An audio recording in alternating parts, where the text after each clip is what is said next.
Kweduno mabuja akanaka tauya nadzo kamu idzo dzinotapira dzanyasi zuwa rochigumi nosere mumwedzi uno wakukadzi. Tiri kutandira kweduno kumudze wakomana nzara yaita kuita kusvuzva vanhu manduwe iri kuwazunza vanhu vari kusaya chokudya heno kuti zviri kutekaira sei. Ipapa apa tiri kutotenda iwo maNGO ari kuramba achindopakura zvokudya achiramba achindopa vanhu zvokudya. Izvezvi kureketa kuno zviri kurwadza kuti mvura yanogononoketsa kunaya zvokutoti kana wangu wakajaira kuti tinotsvukisa mapureti nanyasi hwendo huno waribe kutsvukisa. Izvezvi kana mumasangomo kwakundoita kutekaira asi palibe chirimo mumasangomo. Wanga wajaira kuti kapfiripfiti nokudidi kana iro bukwero mhanduwe hwendo huno pakaita kunyangariwa. Rekai tione kuti zvinosvika papi. Asi tiri kuramba tichindoimba kuti zvatakajara zvinoitawo kuti tikohwe nokutoti pakaita kunyangariwa chaiko. Tikaenda kuvakuru venyika, mudzimai waChiwenga Miniyotavo agoti ndareka manji kuchiendesa hama dzangu kumatare mhosva. Hawaye woGrey Homes wainzi kwaindo wari kumuwakira imba wakabhadhawa miriyoni ribodzi wakamunyepera. Paribe zvazikana kuti sei ati iye wachiribe mhosva. Chii chaitika kuseri? Takazvireketa kare izvi kuti pane zvinenge zviripo taakuwaziva muitiro wacho. Rekai tione hedu kuti zvinosvika papi asi zvinorwadza zvakadari zvino. Iwo wamunangarwawo wagotoburika wakati wakomana siyai mugwicho wangu uyu wikinero. Munhu ane mwoyo wakanaka, kwai mwoyo wacho musvinu mhanduwe zvokutoti aiwa munofanira mutomurovera manja kuti akaba kana pane akabiwa kaenda komangara kumapurisa. Ndoka paakareketa iye wikinero akati ndakachibata kuti dzvi zvaburika pachena kuti dzvi. Rekai tione hedu kuti zvinoperera papi. Ukowo mukuru weguta reHarare iye Jacob Mafume wakomana nyasi hwendo huno agoburika achiti wakomana ndiri kukumbira regerero kukomisheni kuti ndakareketa mapwapwa kwai ndakabodoka mhanduwe asi ndatsidza kuti ndiri kubodoka abati vanomhosva ipapo akabvanza akobhadhara mari yemadhora 300 kana kuti aite mwedzi 2 mujere. Apona hache kuti aribe kuenda kujere nokutoti paa pakanyangariwa ipapa. Ndo zvavanodaka vakuru venyikawo kuti wakakubata kudari wanenge wakundogara wakandoti mukweta bata ukandoda kufarisa wobva wanzi toivhura futi ipo kare. Pakaita kunyangariwa. Ipapo kare agotoburika akati uyu mabharani mukuru wekanzuro ari kutambira zviuru 29 zvomariyo kuAmerica. Wakomana hei ndo wari kuita kujanyika rutivi wanawo. Mova machiona kutoti kana wari kuita zvakadari izvi mhanduwe munhu mubodzi aiwa guta rinogobudirira nopapi. Vanhu vakadari vanoda kubva vandoita kutorwa kwakukumba wese kwakundowati mujere mhanduwe. Wamboite kumva kuti zvinorwadza sei warimo mujere. Mira henyu muone. Ndikundonamatira kuti paite mubodzi anenge achichengetawo mbohwe zvavari kuita zvese. Mapirana anoita maridzo dzese agozvichengeta. Patiri kupinda imomu independence panofanira paita zvimwe zvinhu zvokuti zvinobenuka zvinhu zvakadari kunyangadza vanhu zvakaita kudari. Reka hedu tirambe tichiona wana maringa mvura ipapa. Wari kuti iwo hwendo huno sodo rino kwaigoitai tusvinu munhadzire kana muchiperekedza wapwereko kwetuka hwizi muite izvozvo mhanduwe nokutoti wanokona kubenuka wakaona hwakadira mhanduwe kunyanya hwizi hwakaita sana Nyamuzizi. Kundoti humvura Nyamuzizi anobva atoita kudira chaiko kusvinu.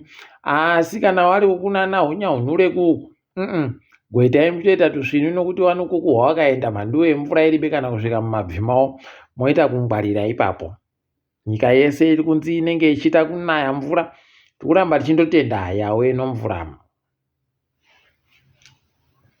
Zimbabwe Anti-Corruption Commission kwai yagotora imwe gweta anokurumbira Wilson Manase akati iwewe Manase wakanasei tinyepe. heno kuti zviri kutekaira sei, agonzi manaseiyu agotora mari yenge ichifanira kuti ibatsire vanhu vakasiyiwa mari nomupfi kuno heno kuti azviita sei. Rekai tirambe hedu tichiringa ipapo kuti panopara sei, asi Zimbabwe Anti-Corruption Commission itsika yawo kugara vachiita kusimbirira mhopo iri pamusana iro ziso rinombonje mhanduwe zvakariketiwa naMutukudzi zviya. Tikatekaira kuenda kuHurungwe, wakomana kuHurungwe kuku kwaiti vachisionekwe mhanduwe, kwai murume anonzi Try Motore ane makore 30 mufana uchidiki chaiye, agonza akaponda vanhu 3, mudzimai wache nohama dzache 2 mudzimai. Unobva waita kusaya kuti wakomana ngozi yorombe kudari kuita kukuya vanhu 3 mhanduwe, wosaya kuti chii chakaita kuti aidiwo ndo kunonzika ipapa motoita kukwana mese dzinza rese 3 chaiwo vanhu muchiita kuripisa ngozi. Vagoni havo vanonamata Jesu Kristu nokuti izvi zvino zvapera, nongozi akadziripa kare Jesu Kristu, iyeye ndiye ega anozvigona izvozvo zvokurapa ngozi kana kudziripa.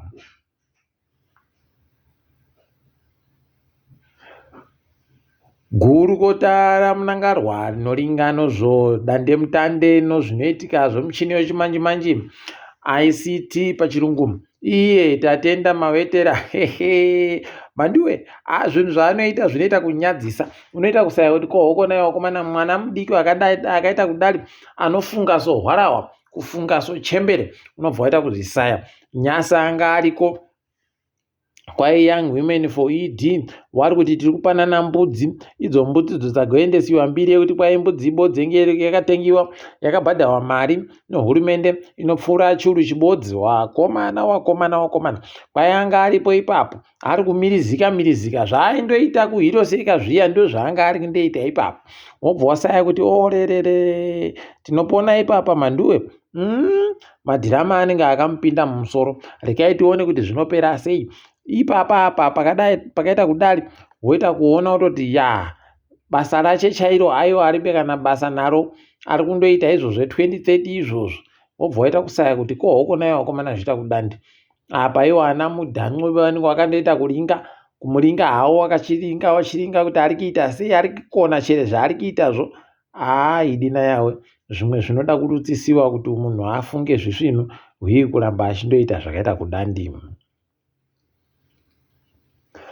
Hurumende yaburitsa tsamba ichiti iyo kwai tikuramba zvakareketiwa nevanhu wakaburitsa magonyeti 2 aye ainzi akanyura mumugwagwa wekumasvingo, kwai vanhuwo wakatadza kureketa chokwadi nokutoti nzvimbo yawakati yakanyura yacho inzvimbo yaigadzirwa nofossil.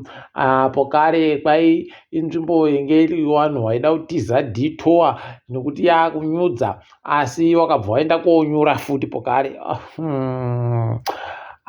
Mhanduwe idi ndoita kuita kutambiwa nesu chaiko, asi rimwe zuva vanhu vachademba nazvo izvi. Rekai tirambe zvedu takaringa. Mapurisa agoti iwo Blessed Muhlanga ngaachireke kuuya, iye kadzitape kawo kukambani yaTrevor Ncube Alpha Media, kwai ngaachireke hake kuuya kuofisi kwedu kwatatamudedza kuuya.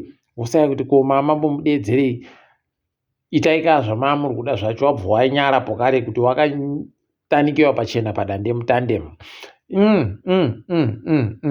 Zvakaita kuoma chaizvo. Nyasi uno watambewo kiriketi, waita kukiriketa chaiko kusvino, aiwa zvinonakidza, zvinomwisa mvura. Wabva waita kuiponda iyo Ireland, wakabva wahwina mutambo miiri, Ireland ichihwina mubodzi. Ndokuti makorokoto. Nyasi Ireland yanga yaita mhanyo 240, Zimbabwe ikabva yaita 240 ndokuti mumhanyo kiriketi yakanaka. Dai waramba wakaita kudando, tikutenda. Apa zifa EDO kusaya nyadzi kwakaita kunyangariwa mhanduwe. Ipapa wari kuti iwo tikuda kuti isusu tikone kuzoita zvokuti tikudawo kuti mitambo yokuenda kuAFCON yogore rino ichaita AFCON yegore rinouya yevakomana vari pasi pemakore 14 iitiwe muZimbabwe kwai mwedzi waGunyana. Tiribe kana nhandare ibodzi mandiwe inotambirwa mutambo. Wakomana wabhora izvezvi madoka kwamangwana wanenge wari kuenda kotambira Moses Mabhidha muSouth Africa, nokuti tiribe kana nhandare ibodzi. Kuno ipapa wakufungepo kare idihwi tati tazviona pazvakaita kudandi. Unobva waita kunatsa kuona utoti vanhu vaya vakapinda kuzifa waribe kana chavari kufunga chisvinu chavo kundofunga kuti rekai tiite zvekutsvaka kuti tije mari. Ndozvaakiitika ipapa. Rekai tiringe zvedu zviri kuitika pasi rese zvinenge zviri nani. Ipapa pokare kuSouth Africa gurukota rinoringa nozvomari vakomana ipapa rakaita kuvhuriwa dziso nomunhu wese hwara vanochembere pokare newokumabhizimisi pokare nevanhu varibe mabasa wese wakaenda kuita kuvhirika kuvhurira dziso chaiko kuti ari kuda kuti pamari yada kuita sei. Pakanyangariwa ndinorombo kune vanoputa nokumwa zvinenge zvakudhura zvokuputa foja zvizvi manduwe. Motoda Jesu Kristu kuti akunatsei akurapei mureke kugoda foja manduwe, nokutoti kana muchisvuta kana muchimwa ipapa muSouth Africa munotoidusa chete mariyo zvisvino, nokuti ndokunei kuchindonzi ikweyo mari yese ichindobvira ikweyo. Rekai zvedu tiringe kuti zviri kudini paNamibia papa izvezvi pai wagototi gere hundeyo kambaniyo mangodawo kuNamibia NAMDIA pai aiwa ngaachisiye ambomisiwa basa nokuti kwakabiwa mangoda akawanda kukambani kwacheko. Sei kwakabiwa? Dzimwe nyika zvawo idi. Yoweri Museveni agototi uyu Dhokota Kizza Besigye kwaindi kumubuditsaba manduwe. Kwai kutomubuditsa kwafanana nekutoti nditi vanhu vese itai henyu zvamunoda munyika mangu muno. Idina yawe. Rekai tione kuti vanosvikepi varumewo vachiita kudari. Apa iye Besigyeyu ari kuita kuti haiwaba ndikujaba mandiwe, ndichajaba kusvikira mandibuditsa ino. Heno kuti zvichasvika papi vanhu vanopedzisira vakundokumbira kuti tokumbirawo kanhu ujeiwe, tokumbirawo ujei achindoti ndikujaba kunyangwe ndikapfa ndopfa asi ndikujaba. Mudino ndinoita sadza manduwe safaneka nobuhwe. Ndinozvikona ba izvi zviri kureketeka zvizvokuti uramba chokudya izvi. Nyika yoRwanda yatiyo ichada kusenza nonyika yoBelgium kuti nyika yoBelgium iunze mari kunyika yoRwanda yokuti waite zvakasiyana siyana. Kwa izvozvi inyaya yekuti Belgium iri kuramba ichitsimbirira kuti nyika yoRwanda ndio iri kukonzeresa kuDRC, iyo iri kukonzeresawo kuDRC. Rekai tione kuti zvinosvika papi, asi ndio wachachema apo. Izvezvi Delta ndege wakomana yaita kupitiguka manduwe nomanhede, manduwe ndege kurara nomanhede pakaita kunyangariwa kwai kwakuwara wanoita 17 towashwira kupora kusvino. KuAmerica iyo America ichaita nyika yemuAfrica wendo huno kureketa kuno kwai wakuda wobato raTrump maRepublican wakutoti dai takona kuti tiendese nyaya yedu kudare reparamende zvikoneke kuti vanhu wagoite horode manduwe pazuva raDonald Trump. Zuva raakaberekiwa wada kuti tiite horode nyika yese. Idihwi anenge achindoona wakuru muAfrica achibva ati izvi ndazvida izvi zvisvinu izvi. Kuno wakazviitiwa izvozvi idi tinopfa nokuseka manduwe nokutoti pakanyangariwa. Asi rekai tione kuti zvinoperera papi. Ndini wenyu Manduwe Onhawu.